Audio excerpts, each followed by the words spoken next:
Bien, alors bonjour à tous. Alors, on est ravis de nous trouver avec Nico Henrichon pour à l'occasion du Festival Utopial 2016, déjà 2016. Donc bonjour Nico. Bonjour. Alors est-ce que pour commencer vous pouvez vous présenter un petit peu à nos lecteurs et enfin à nos auditeurs après les spectateurs. Spectateur du coup. Me présenter, bon d'abord je suis ici je crois pour le travail que j'ai fait en science-fiction sur la case des Métabarons, donc la reprise de la case des Métabarons, enfin, l'histoire du dernier Métabaron, celui qui n'a pas de nom. Avant ça, j'ai pas fait beaucoup de science-fiction en tant que tel, même si j'ai touché un petit peu lors de mon passage sur les comic books américains.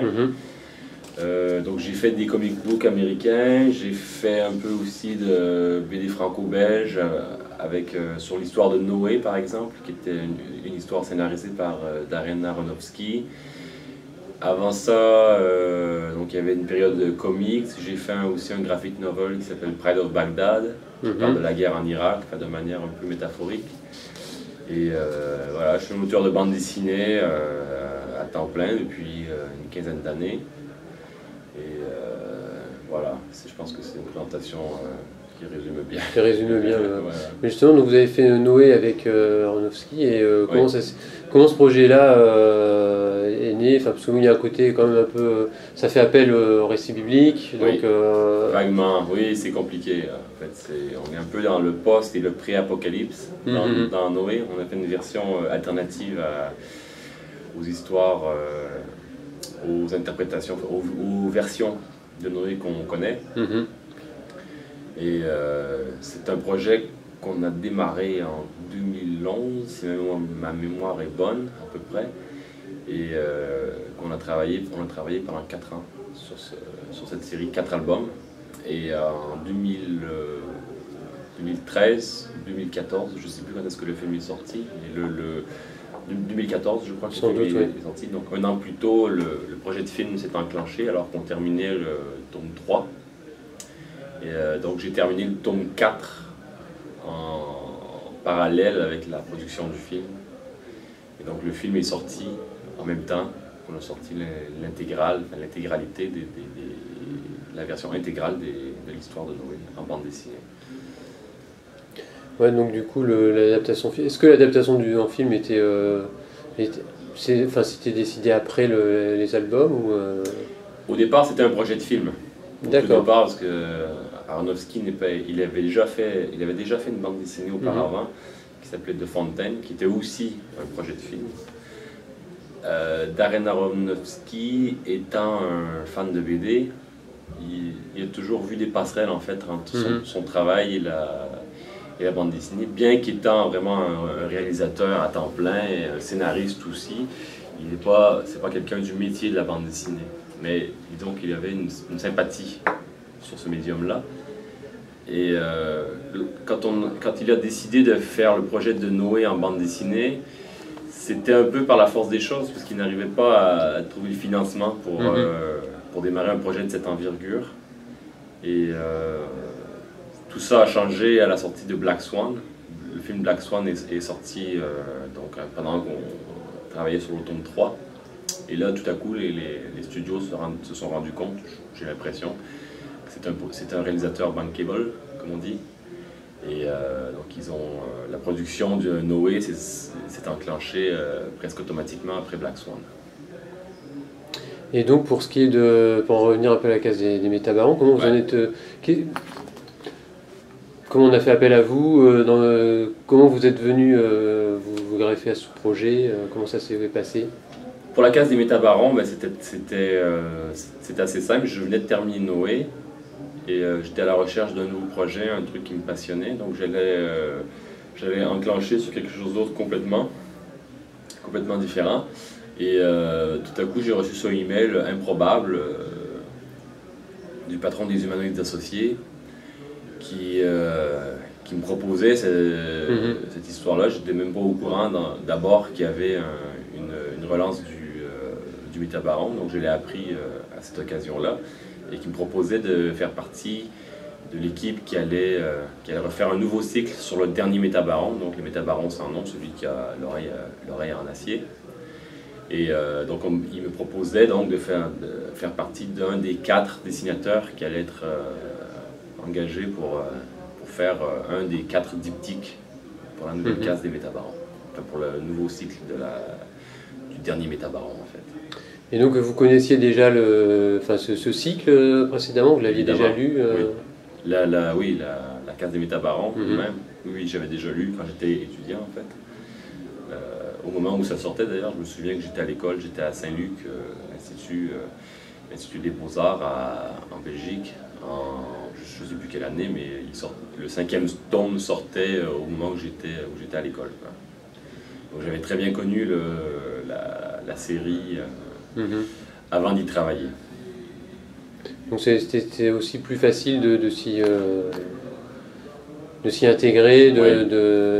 Et est-ce que c'est pas difficile justement dans ce genre de travail, parce que là on n'est pas dans le cadre d'un travail finalement complètement original entre guillemets, c'est-à-dire qu'il y a déjà un univers qui est posé, il y a déjà eu des auteurs qui sont passés avant vous bien aussi. Sûr, ouais. Et pas des moindres. Et comment est-ce que c'est plus difficile justement de prendre la suite comme ça, ou est-ce que il y a un côté, c'est un peu un défi, c'est aussi une...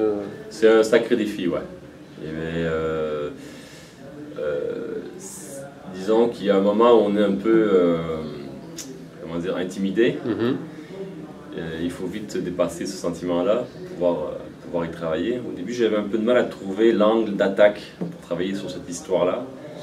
Parce qu'il faut dire déjà que c'est basé sur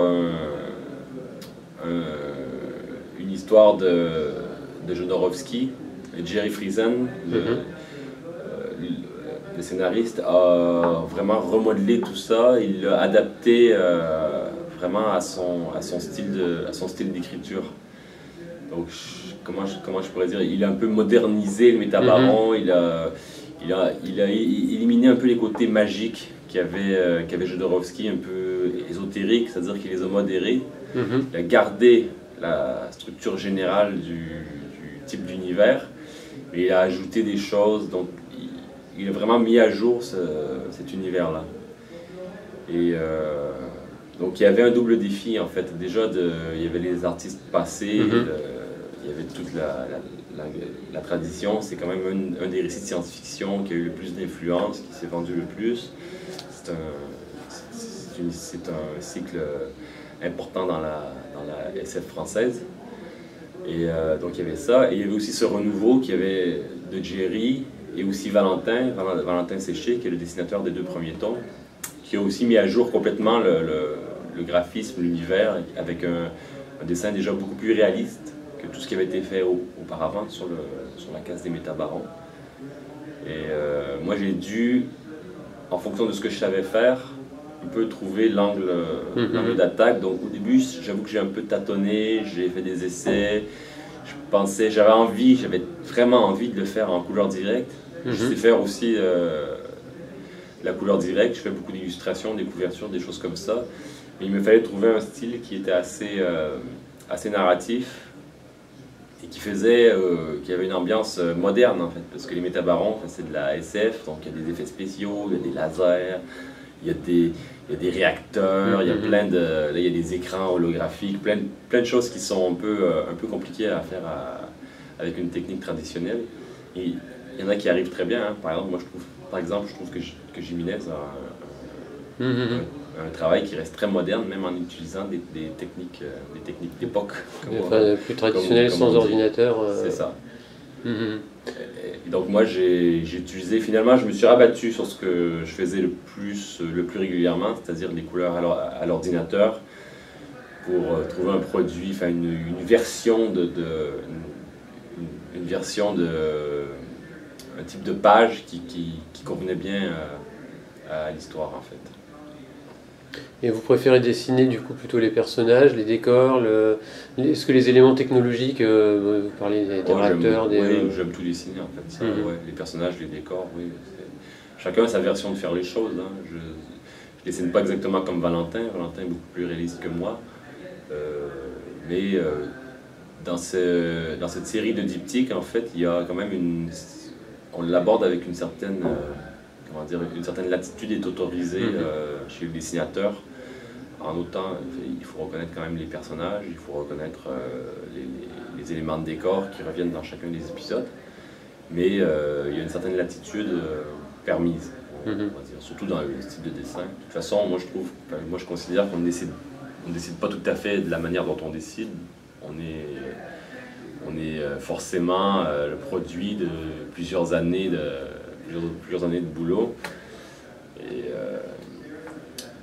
voilà, j'ai fait vraiment le mieux que je pouvais pour correspondre. Donc, je pense que c'était l'essence de votre question, c'était la pression et tout ce qui déjà vient autour du Métabaron, à la fois ce qui est ancien, mais à la fois aussi ce que Valentin a fait avant, les 2 albums précédents. J'avais une dizaine de pages de Valentin, de fini, comme référence quand j'ai commencé. Et donc ça m'a servi à me caler par rapport à lui pour pas qu'il y ait un trop gros choc visuel. Oui, voilà. Si j'avais fait un style caricatural, un peu comme Moebius, un peu ligne claire, comme ce qu'il avait fait, ça aurait peut-être été un peu compliqué d'enchaîner avec quelque chose comme ça derrière ce que Valentin a fait. Oui, il faut garder une certaine unité quelque part. C'est ça.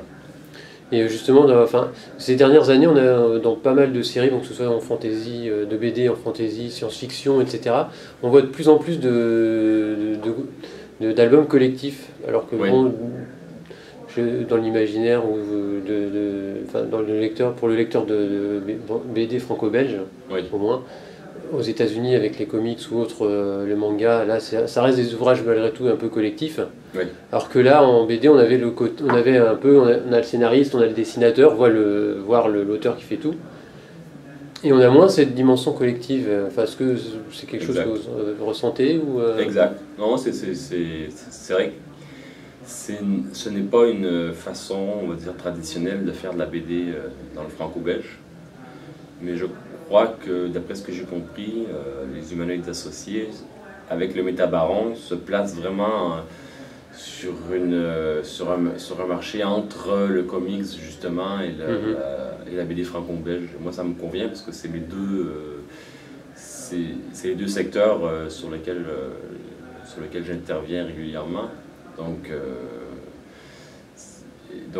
effectivement, reprendre un personnage par un dessinateur différent dans le franco-belge, ça peut devenir maintenant un peu plus commun, mais on peut dire que c'est une transformation récente sur ce marché-là. Et pour moi, c'est vrai que ça ne pose pas de problème tant qu'on reconnaît le personnage, même ça amène une nouvelle saveur, par exemple, à chacun des 4 diptyques qu'on va faire. Il y a une nouvelle saveur qui est amenée par le dessinateur qui ne réinterprète pas tout à fait de la même façon. À mon avis, ça amène quelque chose même. Et justement, donc pour revenir un tout petit peu aux comics, donc vous avez aussi participé à certains, du coup. Et comment ça se passe au niveau de la façon de travailler? Est-ce que c'est différent de travailler de faire un comics ou une BD? Est-ce qu'il y a des différences Vous allez me dire, c'est peut-être banal, mais pour moi, c'est la taille de la page, en fait. Tout simplement, le format de la page change tout. Déjà, le temps investi sur le travail, et ensuite, la surface de lecture sur un comics étant beaucoup plus petite, on a une vision d'ensemble beaucoup plus rapide, surtout sur les gros formats franco-belges, qui sont presque le double d'un comics. Quand on compare avec un comics, c'est presque en surface visible, c'est pratiquement le double. Donc effectivement, quand on lit des albums, quand on dessine et quand on lit, il y a beaucoup plus de cases sur les albums franco-belges de grand format. Il y a plus de possibilités de mettre des textes, tout ça. Tandis qu'en comics, voilà, c'est des petites pages. Par contre, pour un comics, je dirais, pour raconter l'équivalent d'une histoire en 56 pages en franco-belge, ça prend pratiquement le double, 120 pages de comics, en fait. Donc il y a ça au niveau... Donc, le temps investi, le temps dépensé par page est plus important sur la BD franco-belge. Et cette surface-là qui n'est pas la même, c'est-à-dire que c'est aussi un des facteurs qui est un peu obligatoire dans le comics, c'est-à-dire que en composant une page de comics, il faut à la fois tenir compte de la narration, du schéma narratif de la page, mais aussi il y a la possibilité plus facilement que sur la BD franco-belge d'en faire une page esthétique dans son ensemble, c'est-à-dire de faire une composition qui est agréable à l'œil, qui est pas simplement des panneaux alignés à la Tintin. Il y a possibilité sur la BD franco-belge. Je sais que des auteurs comme Philippe Touriet, par exemple, ont beaucoup fait en franco-belge. D'ailleurs influencé sans doute par le comics américain. Il y a aussi possibilité de le faire en franco-belge, c'est pas interdit, mais c'est vrai que c'est moins dans les codes, on va dire, sur le marché franco-belge. Très bien, alors merci pour toutes ces passionnantes réponses. Merci. Et donc, pour en revenir un peu à vos travaux, qu'est-ce que vous avez comme projet en cours, Projet en cours à venir? C'est compliqué. C'est pas encore, comment dire, je peux pas encore le révéler.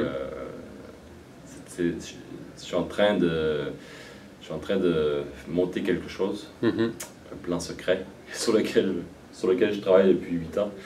Donc même avant l'histoire de Noé, c'est un projet que j'avais en tête depuis un bon moment.